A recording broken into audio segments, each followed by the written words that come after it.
नमस्कार, मी संदीप चव्हाण आणि आता मी मोरगाव मध्ये आहे. अर्थात मोरगावचं मोरेश्वर लय मोठं मंदिर आहे. आपण गाणं ऐकलं आणि याच मोरगावात अष्टविनायकापैकी एक असलेलं जे बारामती विधानसभा मतदारसंघात येतं आणि त्यानंतर मग पुरंदर हवेली हा मतदारसंघ सुरू होतो, अर्थात आंबी गावानंतर. पण आता इथलं म्हणजे बारामती विधानसभा मतदारसंघातलं नेमकं राजकारण काय आहे? खरं तर हे राजकारण आता भावनिकतेच्या वळणावर पुन्हा एकदा चाललंय की काय असाच प्रश्न पडलाय. आज दिवसभरात काय घडलं तर दिवसभरात काका आणि पुतण्या या दोघांनीही आपले उमेदवारी अर्ज दाखल केले. पहिल्यांदा आपल्याला सगळ्यांना माहितीये की युगेंद्र पवार हे अजितदादांचे बंधू श्रीनिवास पवार यांचे सुपुत्र आता ते थेट आपल्या काकांच्याच विरोधात निवडणूक रिंगणात उतरले आहेत. ते सकाळी कन्हेरीतील मारुतीरायाच्या दर्शनासाठी गेले, तिथे श्रीफळ वाढवलं आणि मग शरद पवार, सुप्रिया सुळे आणि श्रीनिवास पवार आणि आणखी त्यांचे काही समर्थक यांच्या सोबतीनं प्रांताधिकारी कार्यालयात जाऊन त्यांनी उमेदवारी अर्ज दाखल केला. पण त्यांनी कोणतंही शक्ती प्रदर्शन मात्र यावेळी केलं नाही. त्याच दरम्यान 10:15 वाजता अजितदादा यांनी त्या ठिकाणी छत्रपती शिवरायांच्या पुतळ्याला पुष्पहार अर्पण करून त्यांना अभिवादन केलं आणि कसब्यातून त्यांची रॅली निघाली. नंतर भारतरत्न डॉक्टर बाबासाहेब आंबेडकर यांच्या पुतळ्याला देखील त्यांनी पुष्पहार घातला आणि अभिवादन केलं. नंतर ही रॅली आपल्याला माहिती आहे गुडवडी चौकात आली, नंतर त्या ठिकाणी भिगवण चौकात गेली, तिथून पुन्हा अहिल्यादेवी चौकात येऊन मग पुढे प्रांताधिकारी कार्यालयात गेली. पण पाहता पाहता त्या ठिकाणी दादांच्या मागे इतका जनसागर लोटला की संपूर्ण शक्ती प्रदर्शनच जणू काही दादांनी यावेळी केल्याचं दिसून आलं. आणि मग दादांनी देखील त्या ठिकाणी आपला उमेदवारी अर्ज दाखल केला. मग 2:15च्या दरम्यान कण्हेरीमध्ये दादांनी या रॅलीची सभा घेतली. या सभेमध्ये काय झालं हे फार महत्वाचं. मुळातच आज दादांची 2 विधानं अत्यंत महत्वाची आहेत आणि त्याच्यामुळेच हे राजकारण आता भावनिकतेकडे वळणार की काय असा प्रश्न पडला. पहिला, मी जी लोकसभेला चूक केली होती ती चूक त्यांनी यावेळी उमेदवार देऊन केली असं दादा म्हणाले. खरं म्हणजे त्यांनी असं करायला नको होतं, पण लोकशाहीमध्ये सगळ्यांनाच उभं राहण्याचा अधिकार आहे. आता बारामतीकरच काय निर्णय घ्यायचा तो घेतील असं दादा म्हणाले. दुसरं विधान दादांचं महत्वाचं होतं की आई सांगतीये की माझ्या दादाच्या विरोधात कोणालाही उभा करू नका, तुटायला वेळ लागत नाही असं विधान केलं. आणि मग दादांना अक्षरशः राहावलं नाही, आवंडा गिळला, मध्येच थांबले, भाषण स्टॉप केलं, पाणी प्यायले, कंठ दाटून आला, आवाज फुटेना अशी परिस्थिती निर्माण झाली. आणि मग मात्र पुन्हा समर्थकांनी एकच घोषणा दिल्या, एकच दादा एकच वादा. अर्थात हे सगळं भावनिकतेच्या किनाऱ्यावर चाललंय का हा प्रश्न आता यामुळे उपस्थित होतोय. कारण आपण जर आता पाहिलं तर या ठिकाणी खरं तर अजित पवार यांनी शक्ती प्रदर्शन करून अर्ज दाखल केला, तर तिकडे अर्ज दाखल झाल्यानंतर शरद पवारांनी युगेंद्र पवारांच्या बाबतीत काय म्हणाले की यावेळी 100% युगेंद्र पवार हे विजयी होतील. आणि असं म्हणणं योग्य नाही, पण बारामती जितकी मी जाणतोय तितकी कुणी जाणत नाही असं स्वतः शरद पवार म्हणाले. 1965 पासून मी राजकारणाला सुरुवात केली तेव्हापासून बारामतीकर माझ्या सोबत आहेत.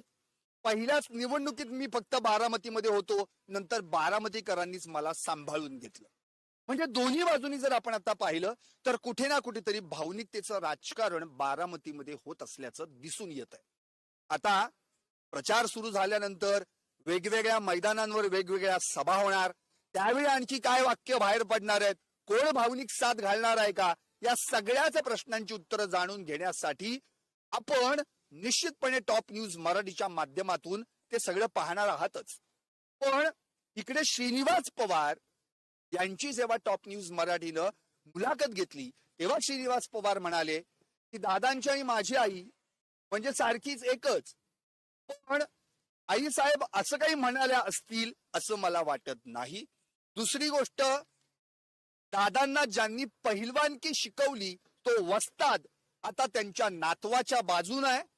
त्यामुळं कण्हेरीचा मारुती राया बारामतीचं जो भलं करेल त्यालाच पावणार असं स्पष्ट केलं. या सगळ्याच घडामोडींवर आम्ही सकाळीच बारामतीकरांशी देखील चर्चा केली, त्यांच्याशी संवाद साधला आणि आता बारामतीतून निघता निघता मोरगावच्या विशीवर आलोय. आता मोरगावकरांशी संवाद साधणार आहोत की नेमकं बारामती कुणाची, काकाची की पुतण्याची. माझ्या सोबत आहेत सगळे मोरगावकर आणि मी त्यांच्याशी संवाद साधणार आहे. इथं अक्षय तावरे आहेत, त्यांचे सगळे मित्र समर्थक, आणि एकंदरीतच मोरगावकरांना काय वाटतंय हे आता आपण जाणून घेणार आहोत. अक्षय, तुमच्यापासूनच सुरुवात करतो. आज दोघांनी अर्ज भरले, काकांनी आणि पुतण्यानी देखील. खरं म्हणजे बारामतीकरांची अशी अवस्था झालेली आहे, संभ्रमात आहेत बारामतीकर. अरे याला निवडावं का याला निवडावं, कारण की दोन्हीही आमचेच, एकाच घरातले, एकाच कुटुंबातले. म्हणजे ताटात पेढा पण आहे आणि जिलेबी पण आहे. खायचं काय, पहिल्यांदा उचलायचं काय, हा प्रश्न बारामतीकरांना पडलाय. मोरगावकरांना काय वाटतं? मोरगावकरांना नाही तर बारामतीकरांना असं वाटतंय. मोरगावकर, बारामतीकर सगळे अजितदादांच्या मागे आहेत. कारण का गेली 40 वर्ष बारामतीकरांची सेवा करायचं काम अजितदादांनी केलेलं आहे. बारामती घडवायचं काम अजितदादांनी केलेलं आहे. बारामती उभं करायचं, बारामतीचं इन्फ्रास्ट्रक्चर उभं करायचं, युवकांना रोजगार द्यायचं काम हे अजितदादांनी केलेलं आहे. त्याच्यामुळे तमाम बारामतीकर आणि हा जिरायत बाग सगळा हा दादांच्याच मागे आहे. कारण का इथून माग कोणीही दुसरं आलं नाही. दादांशिवाय दादा सुखात दुःखात प्रत्येक बारामतीकरांच्या दुःखात आलं. इव्हन जो अपोजिटचे उमेदवार आहेत योगेंद्र पवार, त्यांचं कर्तृत्व काय बारामतीसाठी, त्यांचं योगदान काय बारामतीसाठी. हो, पण ते पवार कुटुंबातलेच आहेत ना, तुम्ही त्यांच्यावर तितकंच प्रेम करताय. पवार कुटुंबातले जरी असले तरी बारामतीकरांसाठी त्यांनी केलं काय? गेले 3 महिन्यापूर्वी लोकसभेच्या इलेक्शनच्या आधी ते आले. त्यांनी वर्षापूर्वी काय केलं, याचा कोणाला मदत केली, कुठल्या बारामतीकरांसाठी काय केलं ह्याचा एक फोटो त्यांनी दाखवावं. काय काम केलं त्यांनी एक फोटो दाखवावं. काहीही काम केलं नाही. 3 महिन्यापूर्वी फक्त लोकसभेची प्रचार सांभाळला किंवा काय केलं म्हणून बारामतीकर त्या अशा लोकांना नाही निवडून देणार. गेली 40 वर्ष प्रत्येक गावात, प्रत्येक घरात अजितदादांचेच काम आहे, अजितदादांचे संबंध आहेत. त्यामुळे बारामतीकर शून्य मतदार आहे आणि बारामतीकर अजितदादांनाच निवडून देणार. यात काय एवढंच तुमचं प्रेम अजितदादांवर होतं, मग लोकसभेला तुम्ही अजितदादांचा उमेदवार का पराभूत केला? लोकसभेला विषय असा झाला की लोकसभेला लोक भावनिक झाली. साहेबांची शेवटची निवडणूक म्हणून सगळ्यांनी साथ घातली आणि थोड्या फार चुका झाल्या, जे दादांनी स्पष्ट आणि कबूल केलं की मी लोकसभेला उमेदवार घरातला द्यायला नव्हता पाहिजे. आणि एक समीकरण ठरलेलं आहे की लोकसभेला ताई आणि विधानसभेला दादा, ही बारामतीकरांच्या मनामनात समीकरण ठरलेलं आहे आणि त्याचा तो परिणाम आहे. मग आता दादांनी जी चूक केली ती मान्यपणे केली, मग आता साहेबांनी ही चूक केली असं म्हणायचं, कारण की दादांनी तोच प्रश्न केलेला आहे. 100% दादांचं घर फोडलं ना, सख्या भावाचा मुलगा दिला म्हणजे तेच झालं ना. परत दादांचंच घर फुटलं आणि करायला नव्हतं पाहिजे साहेबांनी. आणि दादांनी आज भाषणात बी सांगितलं की दादा भावुक झाले. आईंनी सांगितलं, तुम्ही सभेला होतात? हो 100% होतं सभेला, सगळे होते. बारामतीकरांनी तुफान प्रतिसाद दिला सभेला, रॅलीला प्रतिसाद दिला. दादांनी सांगितलं की आईंनी सांगितलं की माझ्या दादाच्या विरोधात मी उमेदवार देऊ नका, तरी पण उमेदवार दिला गेला. हो, पण त्यांचे बंधू श्रीनिवास पवार म्हणतात की त्यांची माझी आई एकच आहे, असं काही बोलले असतील असं मला माहित नाही. त्यांना माहित नाही पण दादांना माहिती ना. दादा बोललेत 100, दादा ज्या अर्थी बोलले की आई बोलल्या तर 100% आई बोलल्याच असणार. दादा खोटं बोलणारा नेता नाही आणि काय असेल ते रोखठोक बोलणारा नेता आहे. आणि जर दादांना खोटं बोलायचं असतं दादा भावुक झाले नसते ना. आई बोलल्या म्हणूनच भावुक झाले. आईचा शब्द दादांनी काढला तेव्हा दादा भावनिक झाले. दादांच्या डोळ्यात पाणी आलं. दादांच्या डोळ्यात पाणी आल्यानंतर दादांच्या पूर्ण कुटुंबाच्या डोळ्यात पाणी आलं. समस्त तिथं असणाऱ्या महिला भगिनींच्या आणि सगळ्या प्रत्येक कार्यकर्त्याच्या डोळ्यात तिथं पाणी आलं. प्रत्येक कार्यकर्ता तिथं भावनिक झाला. कारण का सगळ्यांना माहिती दादा भावनिक होणारा नेता नाही किंवा भावनिक करणारा नेता नाही. दादा जे बोलतो तेच करतो आणि दादा जे बोलतो तेच असतं आणि ते खरंच असतं. अध्यक्षजी, तुम्हाला एक शेवटचा प्रश्न, मग आता बारामती कुणाची, काकाची की पुतण्याची? काकाची, अजितदादांची. कारण की आता पुन्हा मी तोच प्रश्न विचारणार होतो की काका कुठला, हा. हाही प्रश्न आला. आता तुम्ही काय सांगणार आहात? काय सांगता येईल? आजची सभा तुम्ही जर गेला असाल तर त्या ठिकाणी पाहिले असेल की स्वतः दादा पण भावुक झाले, आणि माझ्या विरोधात आपल्याच घरातला माणूस उभा केला हे असं करायला नको होतं असं स्वतः दादा म्हणाले. काय सांगायचं? त्याबद्दल काही विषय जास्त नाही. साहेबांनी आतापर्यंत राजकारण केले, साहेबांना सपोर्ट होता सगळ्यांचा. साहेबांनी त्यातनं जो विकास घडवला तो दादापेक्षा फार कमी. दादा हा साहेबांचा चेला आहे. पण जे आता राजकारण त्यांनी बाहेरच्यांची केलं ते घरात करू नये. आणि प्रत्येक गोष्टी लिमिटेशन आहेत. साहेबांचा टाइम संपलेला आहे. रिटायरमेंट घ्यावी. त्यांना पेन्शन पण पण असेल. स्वतः श्रीनिवास पवार आता म्हणाले की ज्या वस्तादांनी दादांना पहिलवानकी शिकवली तोच वस्ताद आता त्यांच्या नातवाच्या बाजूने उभा आहे. त्यामुळे प्रत्येक डाव आता तो नातवाला पण शिकवणार. घर का भेदी लंका डाई. विभीषण नसता तर रावण मेला नसता. ही परिस्थिती आहे. आज जे साहेब दादांना शिकवले तेच दुसऱ्याला शिकवणार आहे आणि घर फोडणार आहेत. काहीच गरज नाही द्यायची. उलट शांततेत जेवढं विकास एवढा महाराष्ट्राच्या कानाकोपऱ्यातून बारामती सारखा विकास कुठेही नाही सर. त्या मोरगावची परिस्थिती नाही, बाहेरच्या महाराष्ट्रातली परिस्थिती आहे की त्यांनी दादांनी जे केले बोलले ते केले. बाकीचे तुम्ही आमदार बघा किंवा खासदार बघा, त्यांची परिस्थिती काय महाराष्ट्राच्या कानाकोपऱ्यातनं. मी आज 18 राज्य फिरलोय सर, मिलिटरी रिटायर आहे. तर 18 राज्यातून आपल्या महाराष्ट्रासारखा सुखी प्रदेश नाही भारतात. आणि त्यातली त्यात पुणे जिल्हा आणि त्यातली त्यात बारामती. हे दादांचं 40 वर्षाचं काम आहे. पण आता बारामतीतलं राजकारण म्हणजे गुंगमती करणारी बारामती अशी परिस्थिती निर्माण झाली. संभ्रम केलेला आहे, साहेबांनीच केलेला आहे तो. साहेबांनीच संभ्रम केलाय. दादाला घडवलं आणि आता परत दादाला पाडायचा प्रयत्न कशासाठी? शांततेत जे चाललंय विकासासाठी चाललंय. हे राजकारण म्हणजे विकासाचं काम जे करतोय त्याला जर मागे खेचत असाल चुकीचा विषय. दादाशिवाय पर्याय नाही, ही गोष्ट सत्य आहे. आणि साहेबांनी पण आता थोडीशी कुठतरी संन्यास घ्यावा अशी इच्छा आहे. ओके, एकंदरीत बरेचसे मुरगावकर आहेत, मी त्यांच्याशी बोलणार आहे. आपल्याकडे वेळ कमी आहे, पण मुळातच काय सांगता येईल एकंदरीत आता बारामतीचं राजकारण हे भावनिकतेच्या मुद्द्यावर परत एकदा खेचलं गेलंय का? काय सांगताय? असं वाटतं भावनिक मुद्द्यावर न विचार करता एक अजित पवार घडायला, अजितदादा घडायला 40 वर्ष जर गेली असतील आणि 288 आमदारांमध्ये अजितदादांचा जो प्रशासनावरती वचक आहे किंवा जो त्यांचा हातखंडा आहे त्यामध्ये काम करून घेण्यामध्ये, तो मला तर वाटत नाही दुसरा कुणाचा आहे. आणि असे अजितदादा 40 वर्षानंतर जे आता आहेत असे अजितदादा परत बारामती तालुक्यालाच काय महाराष्ट्राला सुद्धा मिळणार नाहीत. त्याला म्हणजे हे तुम्हाला मान्य आहे की साहेबांनी अजितदादांना घडवलं, एवढं तर नक्की आहे? हे तर मान्य आहे. घडवलेलं नक्कीच आहे, पण त्यांचं सुद्धा योगदान बारामती घडवण्यामध्ये जितकं आहे दादांचं, ते मला तरी असं वाटतं की दुसरं कोणाचंच नाही. अजितदादांचं योगदान जेवढं आहे तेवढं मला वाटत नाही दुसरं कोणाचंच आहे. लोकसभेला जी दादांच्या पत्नी म्हणजे सुनेत्रा ताई पवार यांचा जो पराभव झाला त्याच्या मागचं नेमकं कारण काय आहे? दादांनी भाजपची वाट धरली म्हणून नाराज झाले बारामतीकर, त्यांच्यावर साहेबांची साथ सोडली म्हणून? त्याच्या मागे 2-3 गोष्टी आहेत, 2-3 अँगल आहेत. विषय असा आहे की दादांनी साथ सोडल्यानंतर जो दादांना अवधी मिळाला लोकांपर्यंत पोहोचून मी हे का केलंय सांगायला, हा अत्यंत अत्यल्प होता. ज्या प्रमाणात शिंदे साहेबांकडे जो वेळ मिळाला त्यांना लोकांना पटवून द्यायला की मी बाहेर का पडलो किंवा माझी घुसमट काय झाली, दादांना तेवढा वेळ पुरेसा नव्हता. लगेच लोकसभा लागल्यानंतर त्यांना तो वेळ कमी पडला आणि लोकांनी भावनिक विचार करून हे जे लोकसभेचं मतदान होतं ते केलं. परंतु भावनिकतेकडे फक्त न बघता जो आपल्या विकासासाठी आपल्या वेळेसाठी उभा राहतोय, जुन्या लोकांना कळतं की आपला विकास कोण करेल किंवा कोण नाही, हा विचार करून त्या माध्यमातून मी सांगतो असे अजितदादा परत होणे नाहीत. त्यांच्या पाठीशी आज आपली वेळ आहे, त्यांच्या पाठीशी उभं राहणं हे आपलं आद्य कर्तव्य आहे. नक्की, धन्यवाद. आणखी बरेच जण या ठिकाणी उपस्थित आहेत. आपलं नाव काय म्हणाल? मयूर वागचौरे. मयूर वाघचौरे. वा, म्हणजे मोरगाव आणि नाव पण मयूर. मला एक असा प्रश्न विचारायचा आहे मयूरजी तुम्हाला की मुळातच बारामतीचं जे राजकारण आहे पवार कुटुंबियाभोवती फिरतंय जवळपास. म्हणजे 5 वेळा शरद पवार आमदार, 7 वेळा स्वतः अजित पवार आमदार. आता पाहिलं तर दोघेही पुन्हा पवारच उभे आहेत, त्यामुळे आमदार हा पवारच होणार, म्हणजे घरातलीच परत उमेदवारी आहे.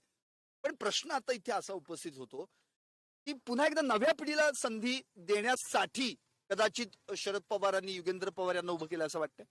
अजितदादांना पर्याय कोणीच नाहीये. अजितदादांना कोणीच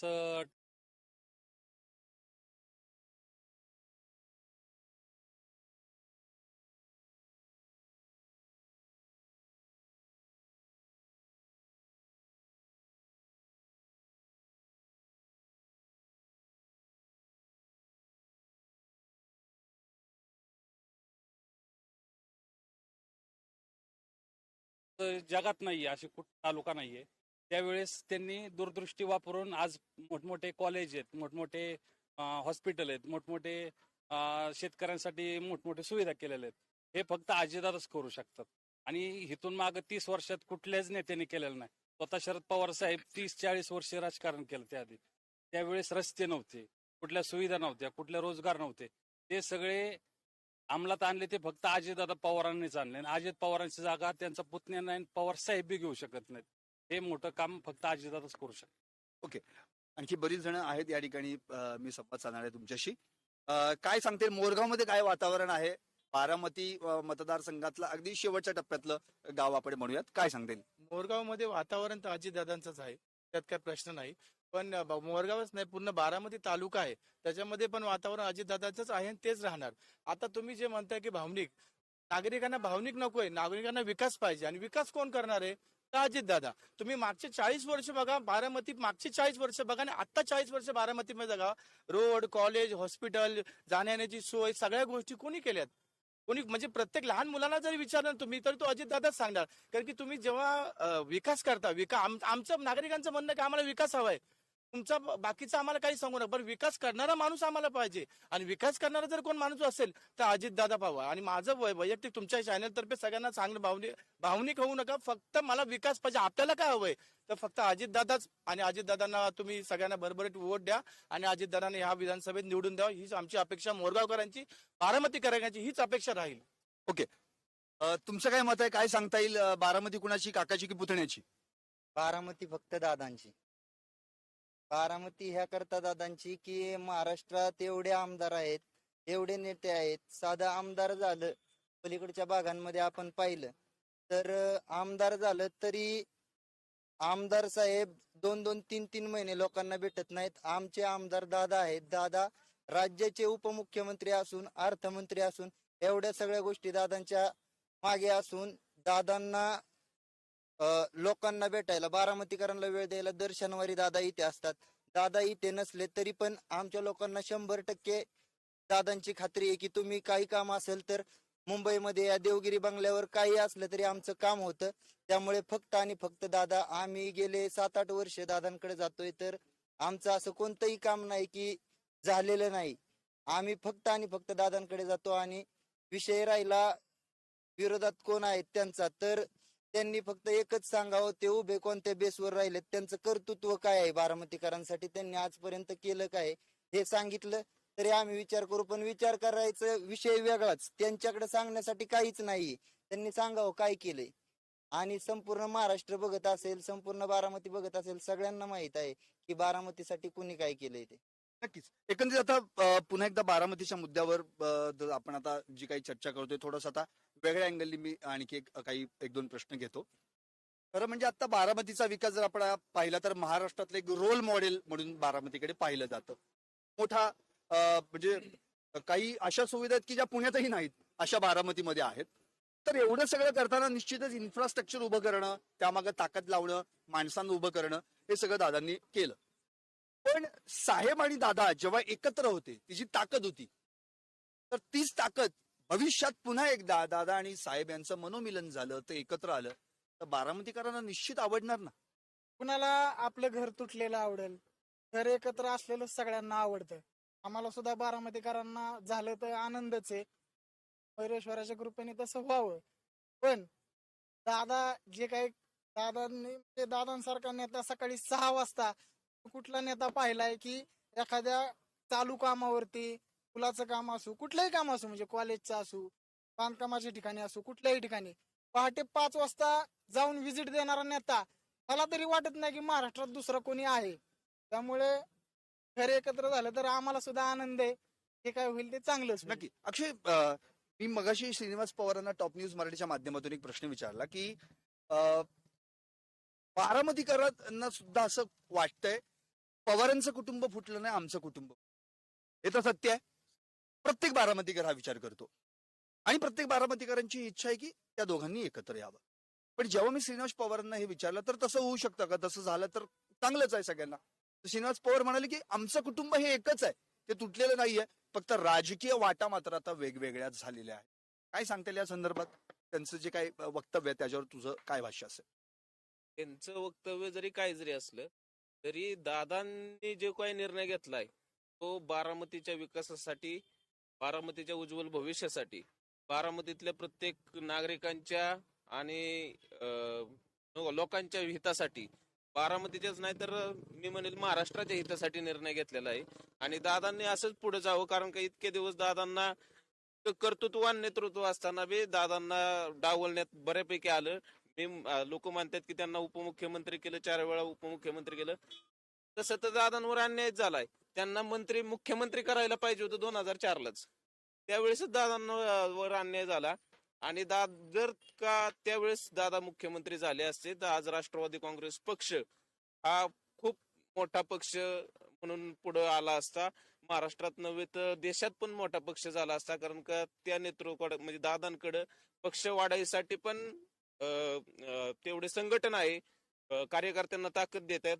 आणि दादांचं सगळीकडे सगळ्याच दृष्टीने दादाच हे उजवे आहेत. त्यामुळं दादाच शेवटी पर्याय दादांना पर्याय कोणच नाही. बरं, आता एकंदरीत ओव्हरऑल जरा महाराष्ट्राच्या राजकारणाबद्दल बोलूयात. मुळात आता महायुतीचा एक घटक म्हणून राष्ट्रवादी झालेले आहे, म्हणजे अजितदादांचा पक्ष, अर्थात पक्ष मिळालेला आहे, चिन्ह देखील त्यांना मिळालेलं आहे. लोकसभेला त्यांच्या वाट्याला फक्त अवघी एक जागा आली, म्हणजे सुनील तटकरे जे त्या पक्षाचे प्रांताध्यक्ष आहेत. काय वाटतंय विधानसभेला दादांच्या किती जागा येऊ शकतात? विधान सभेला अजून दादांचे एक्झॅक्ट आकडेवारी जाहीर झाली नाही, पण जास्तीत जास्त जागा महायुतीच्या सगळ्या येणार आहेत आणि दादांच्या पण सगळ्याच जागा बऱ्यापैकी येणार आहेतच. आकडेवारी जाहीर नाही त्यामुळे मी काही एवढं सांगू शकत नाही की एक्झॅक्ट आकडा, पण चांगला रेशो असेल दादांचा. आणि दादांचा रेशो दादा कमबॅक करतील असं वाटतं? 100% कमबॅक करेल. कारण साधारण दादा आता कमबॅक करतील, आता अक्षय म्हणाला.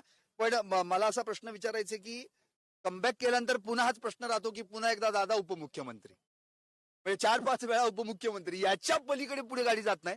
मगाशी दादांना एक प्लेट तुम्ही बघितली असेल, ते भेट देण्यात आली, त्याच्यावर देखील लिहिलं होतं आणि मग खाली मुख्यमंत्री असा शब्द होता. अर्थात तो दादांनी झाकला. पण प्रश्न असा पडलाय की कार्यकर्त्यांच्या मनात फार इच्छा आहे की दादांनी मुख्यमंत्री व्हायला पाहिजे. की तेव्हा दादांनी अतिशय सूचक नेहमी, आणि ह्याच्या आधी जेव्हा आपण एक टॉप न्यूज मॉडेल पण दादांची मुलाखत घेतली तेव्हा त्यांनी उत्तर दिलं होतं, 145 हा जादुई आकडा जोपर्यंत माझ्या पक्षाला गाठता येत नाही तोपर्यंत मला मुख्यमंत्री होता येत नाही. काय सांगता येईल दादांचं हे स्वप्न, तुमचं स्वप्न आहे, पूर्ण करण्यासाठी काय प्रयत्न करणार आहेत सगळे कार्यकर्ते? आम्हाला काही प्रयत्न करायचीच गरज नाही. मागचं तुम्ही विधानसभेचं इलेक्शन पाहता, आत्ताचं पाहता, जी काय समीकरणं पुढे येतील त्याच्यावरती मॅजिक फिगर, त्याच्यावरती सगळी समीकरणं राहणार आहेत. त्यावेळेस जर दादांचं शक्तिबळ जर त्या प्रमाणावर असेल तर आम्हाला निश्चितच असं वाटतं की दादा मुख्य होऊ शकतील. म्हणून यंदा सर्वजण बोलतात. यंदा किती मतांचं लीड दादांना तुम्ही देणार आहात, काय सांगता येईल? किती मतांनी दादा निवडून येऊ शकतात, किती लीड मिळू शकतं? मयूर काय सांगता येईल?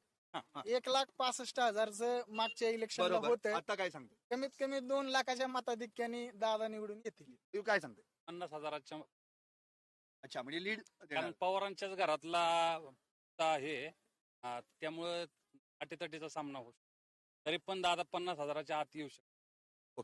एकंदरीतच सगळ्या मोरगावकरांनी आता माझ्याशी संवाद साधला टॉप न्यूज मराठीच्या माध्यमातून. आपली प्रतिक्रिया देखील त्यांनी दिली आणि स्पष्टपणे सांगितलं की हे जे काम आहे ते अर्थातच या ठिकाणी विकास जो साधला गेलेला आहे तो अजितदादांनी साधलाय, अजितदादांसारखा माणूस होणे नाही असं देखील सांगितलं. आणि आताच मयूर आणि आमच्या काही मित्रांनी दादांच्या मागच्या निवडणुकीचा उल्लेख केला, किती मतांनी निवडून किंवा किती मतांचं लीड त्यांना मिळेल. 2019च्या निवडणुकीमध्ये दादांना 1,95,641 इतकी मतं पडली होती, तर त्यांच्या विरोधात असलेले भाजपचे उमेदवार गोपीचंद पडळकर यांना 30,376 मतं पडली होती. अर्थात त्यांचं डिपॉझिट जप्त झालं होतं. म्हणजेच 1,65,265 इतक्या मतांच्या फरकानं दादांचा विजय झाला होता. त्यामुळं आता यावेळी दादा हे लीड तोडणार का, 2 लाखाच्या पुढे जाणार का आणि 8व्यांदा आमदार बनणार का? अर्थात कणेरीच्या मारुती रायाची कृपा कुणावर होणार? तो मारुती राया काकाला पावणार की पुतण्याला पावणार? कोण होणार बारामतीचा आमदार? याचं उत्तर 23 नोव्हेंबरलाच कळणार. कॅमेरामन शिवाजी साळुंकेसह मी संदीप चव्हाण, टॉप न्यूज मराठी, मोरगाव. पाहत रहा आपला महाराष्ट्र, आपली बातमी.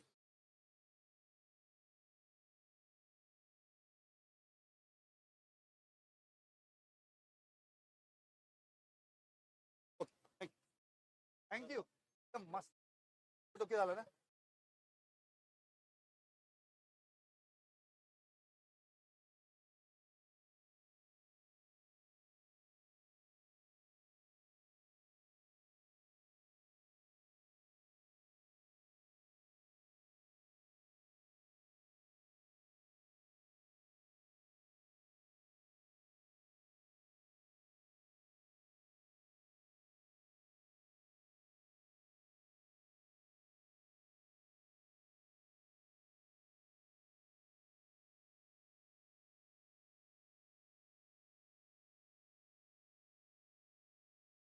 नमस्कार, मी संदीप चव्हाण आणि आता मी मोरगाव मध्ये आहे.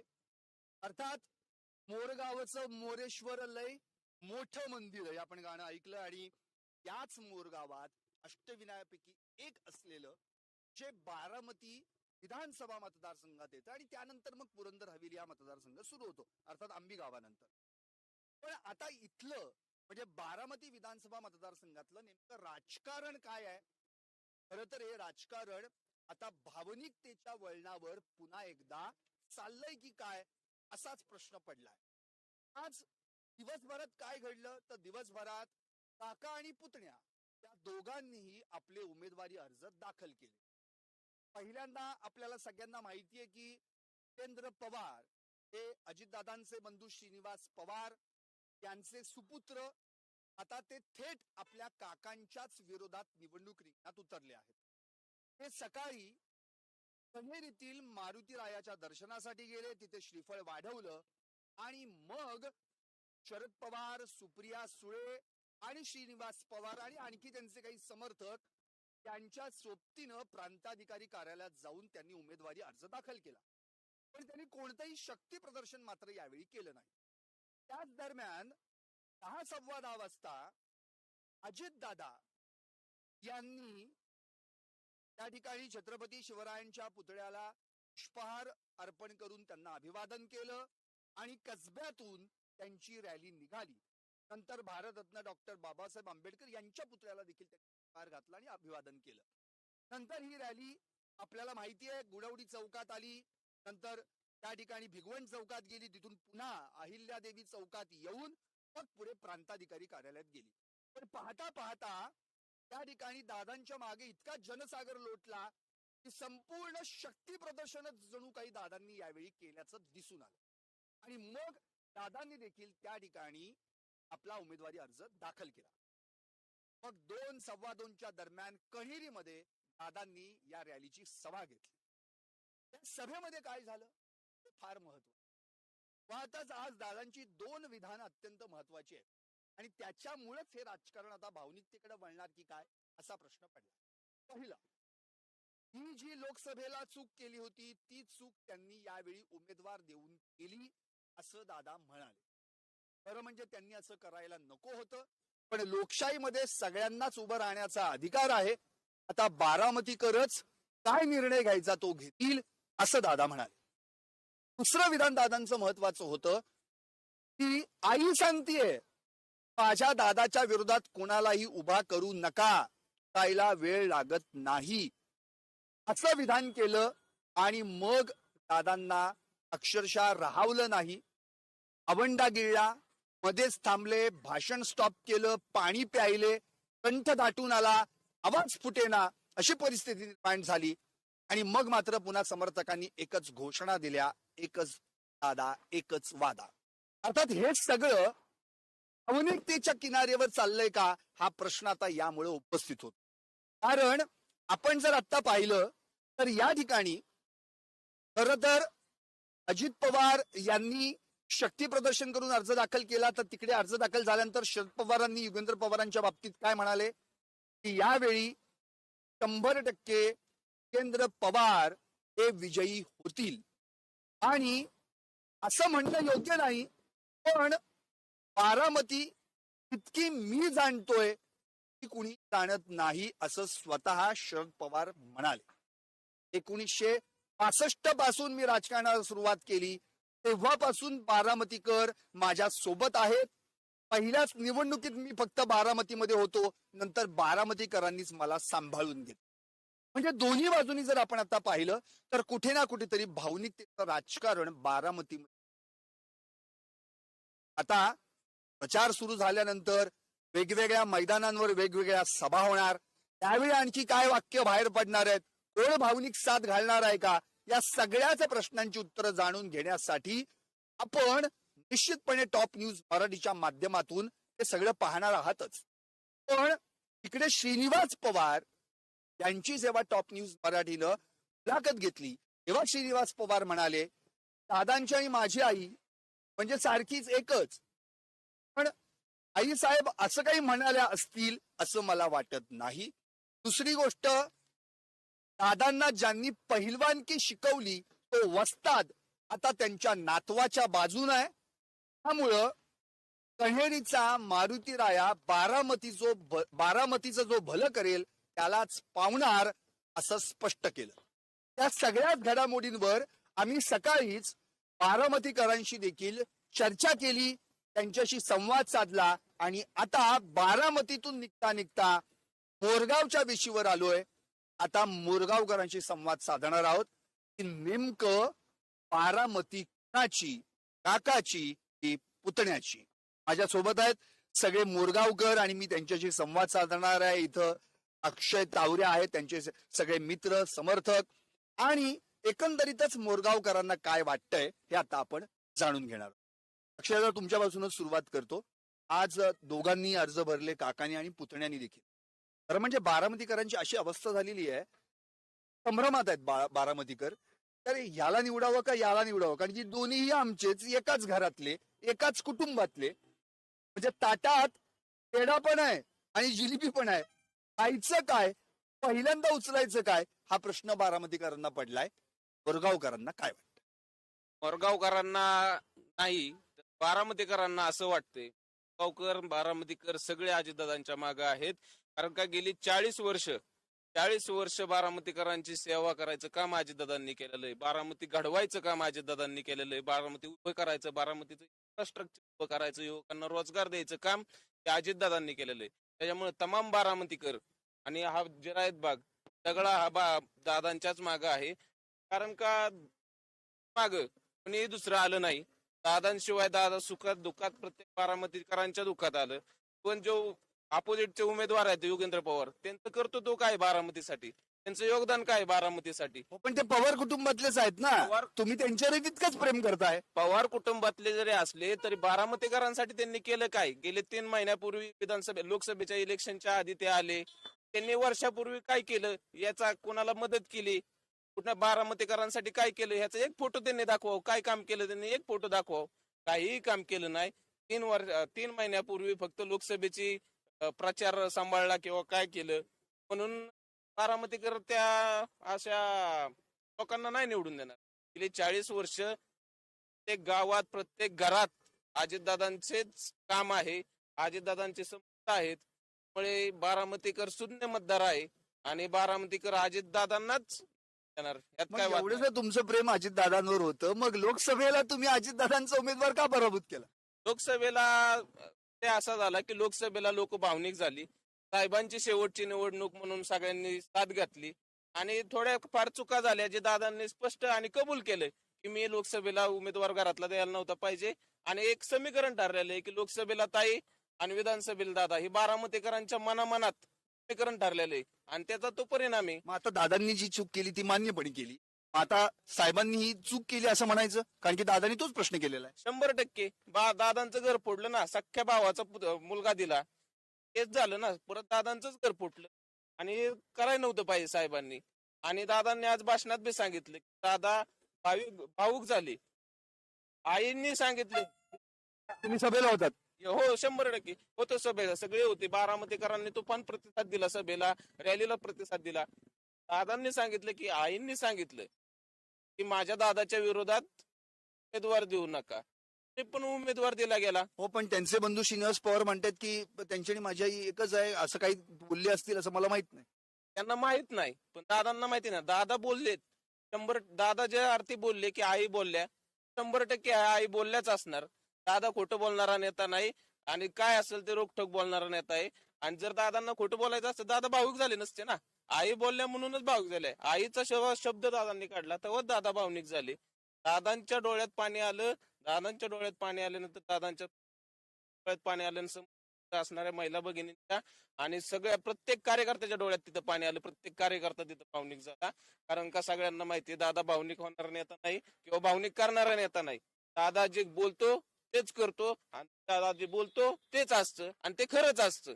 अक्षयजी तुम्हाला एक शेवटचा प्रश्न, मग आता बारामती कुणाची, काकाची की पुतण्याची? काकाची, अजित दादांची. की आता पुन्हा मी तोच प्रश्न विचारणार होतो की काका कुठला, हा. हाही प्रश्न आला.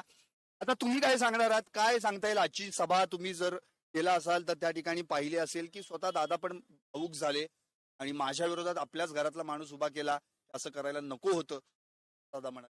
काय सांगाल?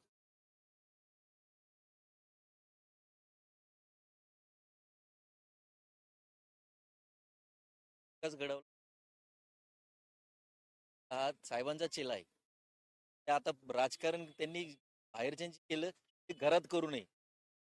प्रत्येक गोष्टी लिमिटेशन आहेत. साहेबांचा टाइम संपला, रिटायरमेंट घ्या, त्यांना पेन्शन. स्वतः श्रीनिवास पवार आता म्हणाले त्या वस्ताद आणि दादांना पहिलवानकी शिकवली, तोच वस्ताद आता त्यांच्या नातवाच्या बाजूने उभा आहे. त्यामुळे प्रत्येक डाव आता तो नातवाला पण शिकवणार. का भेदी लंका डाई विषण नसता तर रावण मेला नसता. ही परिस्थिती आज जे साहेब दादांना शिकवले तेच दुसऱ्याला शिकवणार आहे आणि घर पोट. काहीच गरज नाही द्यायची. तर शांततेत जेवढं विकास एवढा महाराष्ट्राच्या कानाकोपऱ्यातून बारामती सारखा विकास कुठेही नाही सर. कोरगावची परिस्थिती नाही, बाहेरच्या महाराष्ट्रातली परिस्थिती. त्यांनी दादांनी जे केले बोलले ते केले. बाकीचे तुम्ही आमदार बघा किंवा खासदार बघा, त्यांची परिस्थिती काय महाराष्ट्राच्या कानाकोपऱ्यातनं. मी आज 18 राज्य फिरलोय सर. तर 18 राज्यातून आपल्या महाराष्ट्रासारखा सुखी प्रदेश नाही भारतात. त्यातली त्यात पुणे जिल्हा आणि त्यातली त्यात बारामती. हे दादांचं 40 वर्षाचं काम आहे. आता बारामतीतलं राजकारण म्हणजे गुंगमती करणारी बारामती, अशी परिस्थिती निर्माण झाली. संभ्रम केलेला आहे साहेबांनीच केलेला आहे. तो साहेबांनीच संभ्रम केलाय. दादाला घडवलं आणि आता परत दादाला पाडायचा प्रयत्न कशासाठी? शांततेत जे चाललंय विकासासाठी चाललंय. हे राजकारण म्हणजे विकासाचं काम जे करतोय त्याला जर मागे खेचत असाल चुकीचं. दादाशिवाय पर्याय नाही, ही गोष्ट सत्य आहे. आणि साहेबांनी पण आता थोडीशी तरी संन्यास घ्यावा अशी इच्छा आहे. ओके, एकंदरीत बरेचसे मुरगावकर आहेत, मी त्यांच्याशी बोलणार आहे. आपल्याकडे वेळ कमी आहे, पण मुळातच काय सांगता येईल एकंदरीत आता बारामतीचं राजकारण भावनिकतेच्या मुद्द्यावर परत एकदा उचलं गेलंय का? काय सांगताय? विचार करता एक अजित पवार घडायला 40 वर्ष गेली असतील. 288 आमदारांमध्ये दादांचा जो प्रशासनावरती वचक आहे किंवा जो त्यांचा हातखंडा आहे त्यामध्ये कामं करून घेण्यामध्ये, तो मला तर वाटत नाही दुसरा कुणाचा आहे. असे अजितदादा 40 वर्षानंतर ते आता आहेत. अजितदादा परत बारामती तालुक्यालाच काय महाराष्ट्रात नाहीत. मला म्हणजे हे तुम्हाला मान्य आहे की साहेबांनी अजितदादांना घडवलं, एवढं तर नक्की आहे? हे तर मान्य आहे. घडवलेलं नक्कीच आहे, पण त्यांचं सुद्धा योगदान बारामती घडवण्यामध्ये आहे दादांचं. मला तरी असं वाटतं की कुणाचंच नाही. अजितदादांचं योगदान जेवढं आहे तेवढं मला वाटत नाही दुसरं कुणाचंच आहे. सभेला जी दादांच्या पत्नी म्हणजे पवार यांचा जो पराभव झाला त्याच्या मागचं नेमकं कारण काय आहे? दादांनी भाजपची वाट धरली म्हणून नाराज झाले बारामतीकर, त्यांच्यावर साहेबांची साथ सोडली म्हणून? मागं दोन ते असं आहे की दादांनी साथ सोडल्यानंतर दादांना अवधी मिळाला लोकांपर्यंत पोहोचून हे का केलंय सांगायला. हा अत्यंत अत्यल्प होता. त्या प्रमाणात शिंदे साहेबांकडे वेळ मिळाला त्यांना लोकांना पटवून द्यायला की मी बाहेर का पडलो किंवा माझी घुसमट काय झाली. दादांना तेवढा वेळ पुरेसा नव्हता. लगेच लोकसभा लागल्यानंतर त्यांना तो वेळ कमी पडला. लोकांनी भावनिक विचार करून हे जे लोकसभेचं मतदान होतं केलं, परंतु भावनिकतेकडे फक्त न बघता तो आपल्या विकासासाठी आपल्या वेळेसाठी उभा राहतोय. लोकांना कळतं की आपला विकास कोण करेल किंवा कोण नाही. हा विचार करून त्या माध्यमातून मी सांगतो असे अजितदादा परत होणे नाहीत. त्यांच्या पाठीशी आज आपली वेळ आहे. त्या पाठीशी उभं राहणं हे आपलं आद्य कर्तव्य आहे. नक्की, धन्यवाद. आणखी बरेच जण या ठिकाणी उपस्थित आहेत. आपलं नाव काय म्हणाल? मयूर मयूर वाघचौरे. वा, म्हणजे मुरगाव आणि नाव पण मयूर. मला एक असा प्रश्न विचारायचा आहे मयुरीजी तुम्हाला की मुळातच बारामतीचं जे राजकारण आहे तर पवार कुटुंबियाभोवती फिरतंय जवळपास म्हणजे 5 वेळा शरद पवार आमदार, 7 वेळा स्वतः अजित पवार आमदार. आता पाहिलं तर दोघही पुन्हा पवारच उभे आहेत. त्यामुळे आमदार हा पवारच होणार. ते घरात तीच परत उमेदवारी आहे. पण प्रश्न आता इथे असा पुन्हा एकदा नव्या पिढीला संधी देण्यासाठी कदाचित शरद पवारांनी युगेंद्र पवार यांना उभं केलं असं वाटतं. अजितदादांना पर्याय कोणी अजितदादांना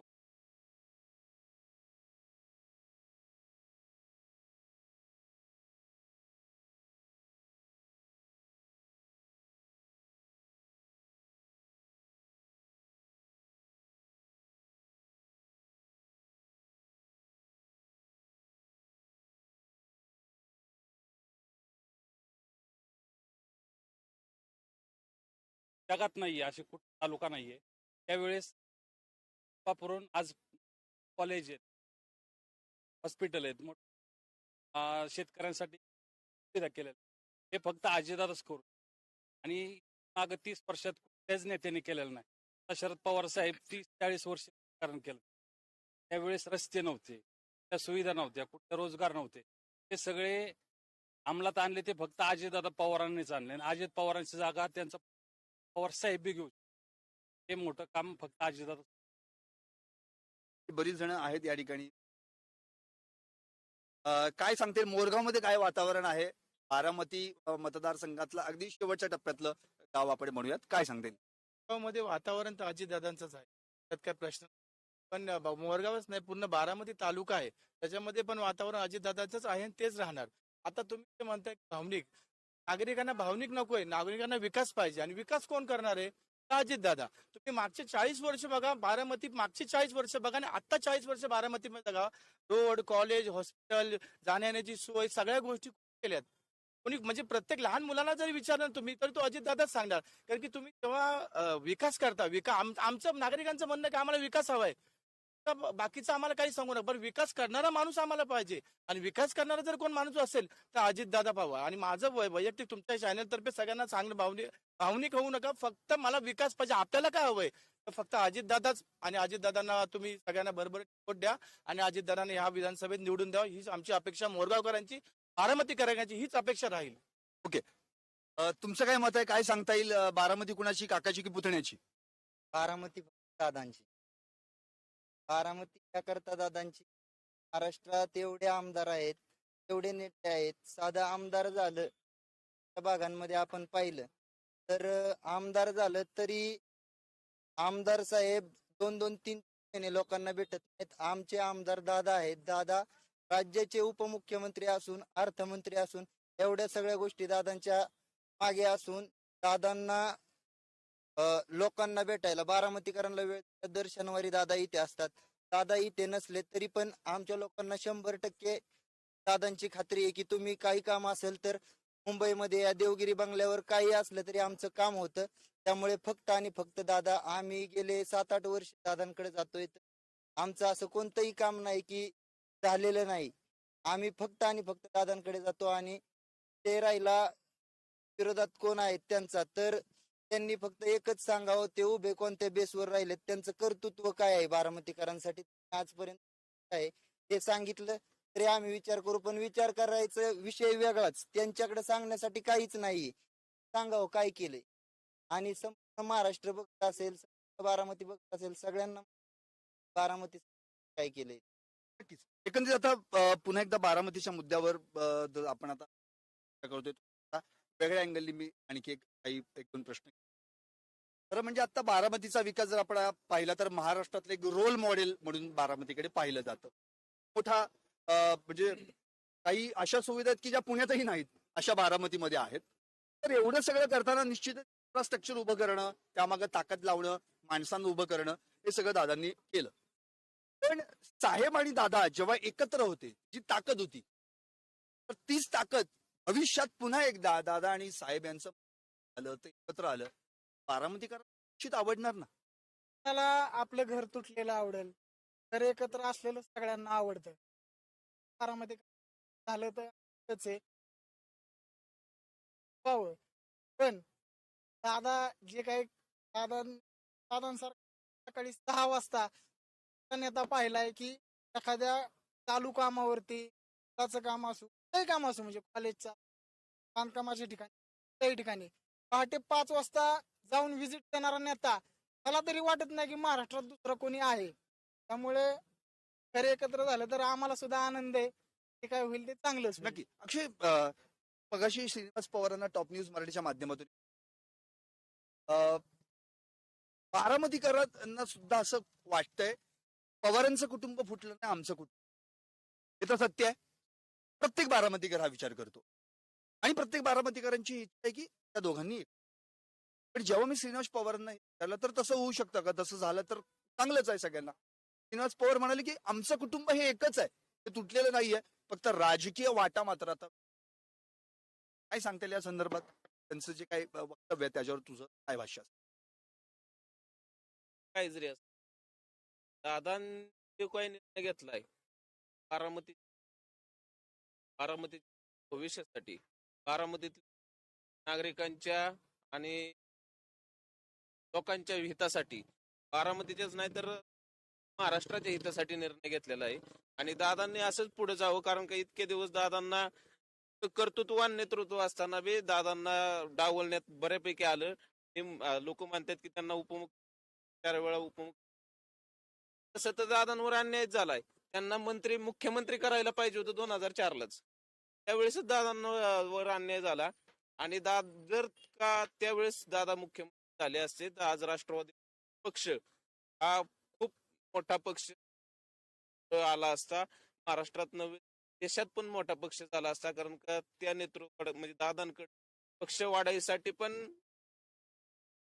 संघटना आहे, कार्यकर्त्यांना ताकद देत आहेत.